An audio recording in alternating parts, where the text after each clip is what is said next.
12 डिसेंबर आज अनेक नामवंतांचा जन्मदिवस। क्रिकेटर युवराज सिंग, थलैबर रजनीकांत, स्वर्गीय गोपीनाथ मुंडे, भरत जाधव आणि अनेक आहेत। यामध्ये आणखी एक महत्त्वाचं नाव म्हणजे शरद पवार। राष्ट्रवादी काँग्रेस शरदचंद्र पवार पक्षाचे अध्यक्ष शरद पवारांचा आज 85वा वाढदिवस आहे। शरद पवार या एका नावाभोवती महाराष्ट्राचं राजकारण गेल्या 50 वर्षांपासून फिरतंय। तरुण वयामध्ये महाराष्ट्राचे मुख्यमंत्री झालेले शरद पवार आज 85व्या वर्षी देखील त्याच उत्साहानं काम करतात, हे विशेष आहे। त्यांची कारकीर्द अनेक चढ उतारांची राहिलेली आहे। महाराष्ट्राचं मुख्यमंत्रीपद भूषवलेले आणि केंद्रामध्ये विविध खात्यांची जबाबदारी सांभाळलेले शरद पवार आजही राज्याच्या राजकारणाचे केंद्रबिंदू म्हणून ओळखले जातात। संकटाचं रूपांतर संधीमध्ये करणारे आणि विरोधकांचे चक्रव्यूह भेदत आपली राजकीय वाटचाल कायम ठेवणारे राजकारणातील चाणक्य अशी ही त्यांची ओळख आहे। आता शरद पवारांना चाणक्य का म्हणतात हे सांगण्यासाठी त्यांच्या राजकारणाची जुनी उदाहरणं दिली तर वेळ अपुरा पडेल आणि त्यामुळे गेल्या 6-7 वर्षांमध्ये महाराष्ट्रात घडलेल्या घडामोडी, राजकीय भूकंप यातून या प्रश्नांचं उत्तर तुम्हाला मिळेल। नमस्कार, मी अमोल किन्होळकर, आपण पाहत आहात महाराष्ट्र टाइम्स ऑनलाईन। कोणत्याही संकटात शरद पवार कशा प्रकारे परिस्थितीला सामोरं जातात, विरोधकांना कसे गोंधळात टाकतात आणि अशक्य वाटणाऱ्या गोष्टीही कशा शक्य करून दाखवतात हे त्यांच्या राजकीय खेळीमधून स्पष्ट होतं।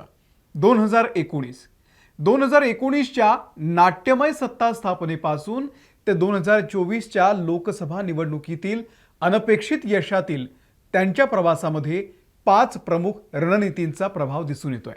पहिलं म्हणजे शरद पवार हे त्यांच्या राजकीय डावपेचांमध्ये गूढता ठेवतात। आपल्या राजकीय विरोधकांना गोंधळात टाकण्यासाठी शरद पवार हे अनेकदा संदिग्ध बोलतात किंवा काही काळ शांत राहण्याचा निर्णय घेतात आणि त्यामुळे विरोधकांना त्यांच्या पुढच्या चालीचा अंदाज येत नाही आणि ते चुका करत राहतात। 2019 मध्ये विधानसभा निवडणुकीनंतर जेव्हा शिवसेना आणि भाजपची युती तुटली तेव्हा पवार यांनी एकाच वेळी शिवसेना आणि काँग्रेसशी बोलणी सुरू केली। त्याच वेळी त्यांनी पंतप्रधान नरेंद्र मोदी यांचीही भेट घेतली, जी शेतकरी प्रश्नांवरती असल्याचं सांगितलं गेलं। मात्र या भेटीमुळे राष्ट्रवादी काँग्रेस भाजपसोबत जाणार असल्याची चर्चा सुरू झाली। त्यामुळे शिवसेनेवरती दबाव आला आणि पवार यांना महाविकास आघाडीच्या अटी फायनल करण्यासाठी वेळ मिळाला। दुसरीकडे त्यांचे पुतणे अजित पवार यांनी देवेंद्र फडणवीस यांच्यासोबत घेतलेली शपथ ही जरी कुटुंबासाठी धक्कादायक ठरली तरी पवार यांच्या चाणक्षपणामुळेच ती निष्प्रभ सुद्धा ठरली, कारण राष्ट्रवादीचे आमदार शरद पवारांसोबत राहिले आणि अजित पवारांचं बंड नंतर मोडीत निघालं। दुसरं म्हणजे संकटातून संधी शोधणारे नेते। विरोधकांनी आपल्यावरती केलेल्या हल्ल्यांमधून खुबीनं जनतेमध्ये सहानुभूती निर्माण करण्यामध्ये शरद पवार यांचा हातखंडा आहे। 2019 मध्ये विधानसभा निवडणुकीच्या पूर्वी ईडी कडून शरद पवार यांना एक नोटीस आली। महाराष्ट्र राज्य सहकारी बँकेशी संबंधित मनी लॉन्ड्रिंग प्रकरणामध्ये त्यांचं नाव आलं। मात्र ईडी कडून अधिकृत समन्स येण्याच्या पूर्वीच पवार यांनी स्वतःहून ईडी कार्यालयामध्ये जाण्याची घोषणा केली। हा एक मोठा राजकीय डाव होता। हजारो समर्थक पवार यांच्या पाठिंब्यासाठी मुंबईत जमले आणि या वयात सरकार जाणीवपूर्वक आपल्या नेत्याला लक्ष्य करतंय हा संदेश गेल्यामुळे मतदारांमध्ये सहानुभूतीची लाट पसरली। त्यांच्यावर सूडबुद्धीनं कारवाई होत असल्यानं जनभावना तयार झाली आणि या सहानुभूतीच्या लाटेमुळेच राष्ट्रवादी पक्षाला मतदानामध्ये मोठा फायदा झाला आणि राष्ट्रवादी काँग्रेसनं विधानसभा निवडणुकीमध्ये चांगली कामगिरी केली। तिसरं आणि महत्त्वाचं, महाविकास आघाडीचे शिल्पकार ठरले ते शरद पवार। शरद पवार यांच्याकडे राजकीय लवचिकता आहे, त्यासोबतच सर्व पक्षातल्या नेत्यांसोबत त्यांचे वैयक्तिक पातळीवरती चांगले संबंध आहेत आणि त्यामुळेच ज्या अशक्यप्राय वाटणाऱ्या युत्या आघाड्या महाराष्ट्रामध्ये तयार झाल्या गेल्या काही वर्षांमध्ये, अगदी विचारधारा समान नसलेल्या एकमेकांचा द्वेष करणाऱ्या नेत्यांना, कार्यकर्त्यांना देखील त्यांनी एकत्र आणलं। समान किमान कार्यक्रमावरती हिंदुत्ववादी आक्रमक शिवसेना, ज्यांचा लढा काँग्रेस सोबत होता, त्यांना एकत्र आणून शिवसेना, काँग्रेस, राष्ट्रवादी काँग्रेस अशी महाविकास आघाडी 2019 साली अस्तित्वात आली। ती सुद्धा शरद पवारांमुळेच। 2019 मध्ये भाजप शिवसेना युती तुटली. शिवसेना, राष्ट्रवादी काँग्रेस आणि काँग्रेस या तीन भिन्न विचारधारेच्या पक्षांची आघाडी सरकार बनवू शकते हे अनेकांना अशक्य वाटत होतं. पण पवारांनी हे शक्य करून दाखवलं. त्यांनी आपल्या अनेक दशकांच्या राजकीय अनुभवाचा आणि वाटाघाटीच्या कौशल्याचा वापर केला. उद्धव ठाकरे आणि सोनिया गांधी यांना एकत्र आणलं.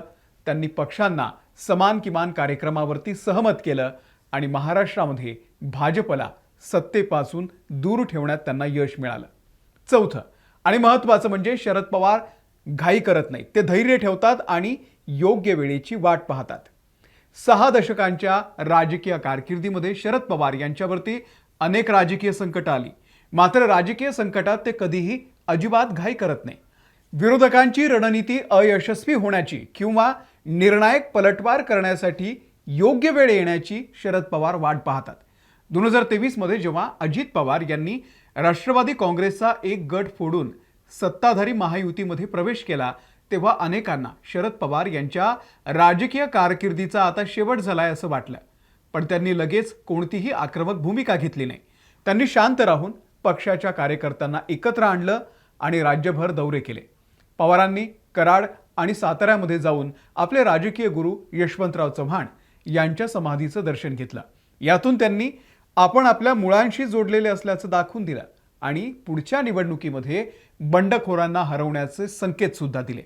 यातून त्यांनी पक्षावरचं जे संकट आहे ते एका जनसंपर्क मोहिमेमध्ये बदललं.